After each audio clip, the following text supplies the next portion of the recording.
এই যে গাঢ় লাল সবজিটা দেখছেন, এটা হচ্ছে বিটরুট। শুধু রঙে নয়, পুষ্টিতেও অনন্য।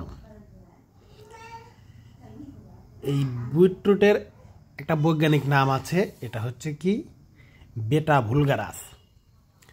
এটা প্রাপ্তিস্থান হচ্ছে ভূমধ্যসাগরীয় অঞ্চল।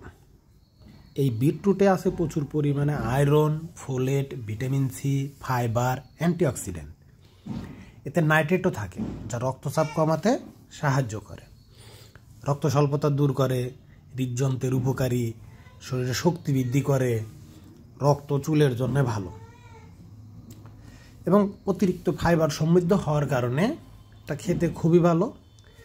এটাতে এমনভাবে কেটে খাওয়া যায় সালাদ হিসেবে, তারপর এটা সরাসরি ব্লেন্ড করে জুস বানিয়ে খাওয়া যাবে, আবার রান্নায় তরকারি বা সেদ্ধ হিসেবে এটা খাওয়া যায়। তবে মজার ব্যাপার কি তা জানেন? মজার ব্যাপার হচ্ছে প্রাচীন গ্রিস ও রোমানরা এই বিটরুটকে ওষুধ হিসেবে ব্যবহার করত।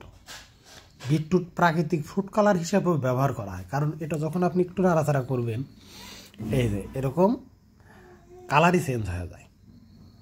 সাদা কাপড়ে ভরলে কিন্তু দাগ অমনি থাকে। এটা মাটির নিচে হয়, সংরক্ষণ করা যায় বিভিন্নভাবে। আপনি কি নিয়মিত বিটরুট খান? যদি খেয়ে থাকেন তাহলে কমেন্টে জানান। ভালো থাকুন, সুস্থ থাকুন।